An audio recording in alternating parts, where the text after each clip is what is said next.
सच्ची कीमत। एक छोटे से गांव में आहसन नाम का लड़का रहता था। वो हमेशा अपने बाप की दुकान पर काम में हाथ बटाता था, मगर एक बात उसे बुरी लगती थी।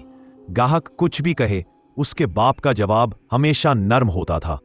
एक दिन एक आदमी आया, बहुत गुस्से में, और बोला, ये चीज खराब है, मैं वापस करना चाहता हूं। आहसन ने देखा कि चीज बिल्कुल ठीक थी। वो फौरन बोल उठा, लेकिन ये तो। उसके बाप ने नरमी से उसे रोका और मुस्कुराकर गाहक से कहा, कोई बात नहीं साहब, आपको तकलीफ हुई, आप ये वापस कर दें। गाहक हैरान भी हुआ और शर्मिंदा भी। वो चीज वापस लेकर गया, मगर अगले ही दिन वो दोबारा दुकान पर आया और बोला, मैंने कल आपसे बदतमीजी की, मगर आपने मोहब्बत से जवाब दिया। ये लीजिए, मैं वो चीज दोबारा खरीदने आया हूं। आहसन ने अपने बाप से पूछा, अब्बा, आपने उसे वापस क्यों लेने दिया?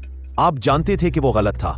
बाप ने मुस्कुराकर कहा, बेटा, हर गाहक चीज की कीमत तो अदा करता है, मगर असल कीमत हमारा अखलाक है। अगर वो खराब हो जाए तो दुकान कभी नहीं चलती। सबक: अच्छा अखलाक वो सरमाया है जो कभी नुकसान नहीं देता।